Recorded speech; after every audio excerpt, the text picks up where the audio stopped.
नमस्कार, मैं अम्बेश पंत स्वागत करता हूं आपका डिस्कवर उत्तराखंड 24 पर। आज मैं दोगड्डा ब्लॉक के बीआरसी केंद्र में हूं और मेरे साथ में चर्चा के लिए मौजूद हैं अमित चंद जी। आप खंड शिक्षा अधिकारी हैं जयरीखाल ब्लॉक के, साथ साथ में दोगड्डा ब्लॉक का उप शिक्षा अधिकारी का अतिरिक्त प्रभार भी आप देख रहे हैं। सर, सबसे पहले आपका स्वागत करूंगा। लगातार मैं शिक्षा पे, उत्तराखंड की शिक्षा पे क्या-क्या परिवर्तन हो रहे हैं उसकी लगातार कवरेज करता हूं। क्या-क्या उत्तराखंड की शिक्षा के हित के लिए कार्यक्रम किए जा रहे हैं। बात की जाए आपकी, तो आप खंड शिक्षा अधिकारी जयरीखाल के बाद कोटद्वार का भी अतिरिक्त प्रभार आपको मिला, उप शिक्षा अधिकारी का। क्या-क्या जो प्राथमिकताएं आपने तय करी अगर दोगड्डा ब्लॉक की बात की जाए? पंजी, सबसे पहले तो मेरा ये प्रयास रहा कि जो भी हमारे शिक्षक हैं उनकी जो ड्यूज है उनको समय से क्लियर किया जाए, जिससे वो अपने देयकों के लिए ऑफिस के चक्कर न लगाएं और अपना पूरा समय विद्यालय में दें। और अगर टीचर विद्यालय में ज़्यादा से ज़्यादा समय देगा तो स्वाभाविक है बच्चों की पढ़ाई में इम्प्रूव। जी। पहला काम तो ये रहा। जी। और इसके अलावा थोड़ा सा टाइमिंग को लेकर के, चूंकि हमारा बिखरा हुआ ब्लॉक है, तो ये भी कोशिश की कि उपस्थिति सुनिश्चित हो। कई बार पहाड़ में आने जाने में दिक्कतें होती हैं, तो उसकी मॉनिटरिंग कभी फील्ड में जा करके और कभी फ़ोन के माध्यम से सुनिश्चित की जा रही है और अच्छे रिस्पॉन्स आ रहे हैं इसके। जी। सर, बात की जाए जो 5वीं क्लास के बच्चे होते हैं वो नवोदय विद्यालय का जो एग्ज़ाम्स देते हैं। कल ही नवोदय विद्यालय का एग्ज़ाम हुआ है। सारे ब्लॉकों में कुछ सेंटर्स पे एग्ज़ाम हुआ।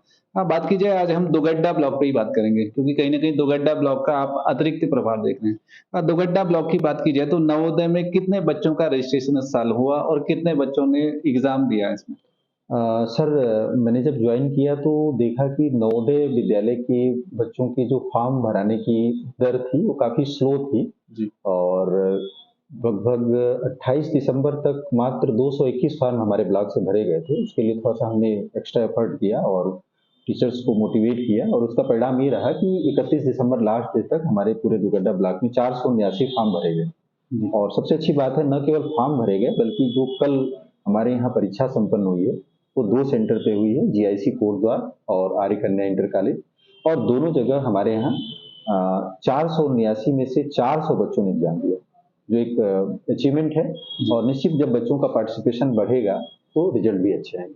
अगर 400 बच्चे अपीयर हुए तो इसका मैं मान के चलूँ कि पौड़ी जनपद की अगर बात की जाए तो सर्वाधिक संख्या मैं इसे बिल्कुल, वो हमारा रजिस्ट्रेशन भी सबसे ज़्यादा पौड़ी जनपद में रहा है और बच्चों ने पार्टिसिपेट भी सबसे ज़्यादा सभी ब्लॉकों में। इसी पे मैं सर एक सवाल और जोड़ना चाहूँगा। अभी तक जो आपने बताया कि दोगड्डा ब्लॉक इसमें अव्वल रहा कहीं न कहीं, ये आपने प्रयास किए। क्या इससे पहले जो एग्ज़ाम होते थे, आपको कहाँ लगता था कि टीचर्स प्रयास नहीं कर पा रहे हैं या जो अधिकारी हैं उनकी तरफ से कोई प्रयास नहीं किया जा रहा है? एक्चुअली मुझे नहीं लगता, शायद इधर उदासीनता रही, उतना मोटिवेशन नहीं रहा टीचर्स को लेकर के जी। कि उनके भरवाए जाएँ फॉर्म। और मेरा मानना है कि टीचर्स को थोड़ा-सा अगर मोटिवेट किया जाए तो खुद आगे आते हैं। हमारे कई टीचर खुद कल संडे होने के बावजूद यहाँ पे बच्चों को एग्ज़ाम दिलाने आए थे, ये बड़ी बात है। जी। सर, अब जो शैक्षणिक सत्र वर्ष 2022-23 का है लगभग समापन की ओर है।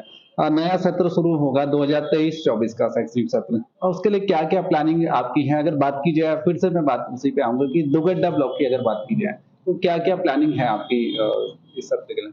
सर, अभी तो चूँकि हमारी मार्च महीने में वार्षिक परीक्षाएँ हैं, तो अभी पूरा फ़ोकस हम वार्षिक परीक्षाओं पे कर रहे हैं जी। कि बेहतर ढंग से हमारे बच्चे इसको कर सकें। और अगले सत्र से, अप्रैल से, हम ये भी सोच रहे हैं कि जैसे एक नियमित रूप से नवोदय विद्यालय परीक्षा की तैयारी बच्चों की क्लास 5 की, क्लास 5 के लिए स्कूल लेवल पे कराई जाए। और अगर संभव हो, हमें टीचर्स का सहयोग मिला, तो हम ऑनलाइन भी कोचिंग शुरू कर पाएँगे इस चीज़ को। ऐसा मैंने जयरीखाल में किया है, जयरीखाल में हम चला भी रहे हैं।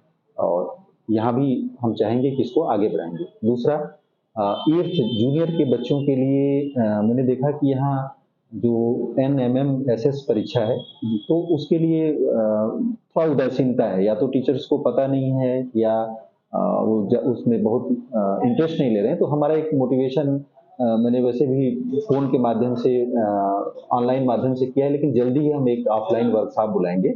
और उसमें जो विशेषकर साइंस टीचर, मैथ टीचर और सोशल साइंस टीचर, उनके साथ हम ग्रुप बना करके ऑफलाइन ऑनलाइन मीटिंग करके इस पे एक नियमित रूप से कार्य योजना बना के काम करेंगे, जिससे हमारा अगले साल बेहतर हो पाए। कक्षा 8 के बच्चे भी उसका लाभ उठा सकें, क्योंकि बहुत अच्छी छात्रवृत्ति जो हमारी एनएमएम-एसएस की है, 1000 रुपए पर मंथ है, और श्रीदेव सुमन की वो भी 1000 रुपए पर मंथ है, और शिवानंद नौटियाल की जो छात्रवृत्ति है वो लगभग 1500 रुपए पर मंथ है, और जो 4 साल तक बच्चों को मिलती है, तो एक अच्छा हैंडसम अमाउंट बच्चों को मिलेगा। साथ ही हमारी सरकार अभी कल के पेपर में है कि कुछ नई छात्रवृत्ति योजनाएं ला रही है जी। इन बच्चों के लिए, उसको भी हम देख करके काम करेंगे। सर, एक सवाल मैं इसमें और जोड़ना चाहूँगा। मैंने कई सारे स्कूल्स में या शिक्षा विभाग को कवरेज किया, लगातार मैं जाता रहता हूँ। 2 कैटेगरी मुझे देखने को मिली। एक एक कहीं न कहीं टीचर्स भी कहीं न कहीं उदासीन हैं, कई बहुत ज़्यादा एक्टिव हैं। लेकिन जहाँ पे मुझे लगा कि एक्टिव ज़्यादा है, उनको कहीं न कहीं एक प्रोत्साहन नहीं मिलता। तो उनके लिए क्या आपके पास प्लानिंग है इस सब की? बिल्कुल, हमारा पूरा ये प्लान है कि जो लोग बेहतर कर रहे हैं उनको हम एक प्लेटफ़ॉर्म पे ले आएँ, चाहे वो सम्मान के रूप में, चाहे सजेशन के रूप में, हम अपनी ट्रेनिंग में उनको बुलाएँ और उनको बताएँ कि उन्होंने अपने स्कूल को कैसे आगे बढ़ाया, या फिर 5 सितंबर या राज्य स्थापना दिवस के अवसर पर उनको सम्मानित करें। जी। बहुत-बहुत धन्यवाद सर। तो ये मेरे साथ में अमित चंद जी थे, जो खंड शिक्षा अधिकारी हैं जरीखाल ब्लॉक में, साथ-साथ में अतिरिक्त प्रभार भी देख रहे हैं दोगड्डा ब्लॉक में उप शिक्षा अधिकारी का। निश्चित तौर पे जो 2022-23 का जो सत्र है, जो समापन की ओर है, एक बेहतर सत्र जिसे मैं मान सकता हूँ, और आने वाला जो सत्र होगा और भी बेहतर होगा। सभी अध्यापक उसके लिए मेहनत करेंगे, और कहीं न कहीं जो बेहतर कर रहे होंगे उनको भी आपके द्वारा प्रोत्साहन दिया जाएगा, ऐसी उम्मीद की जाती है।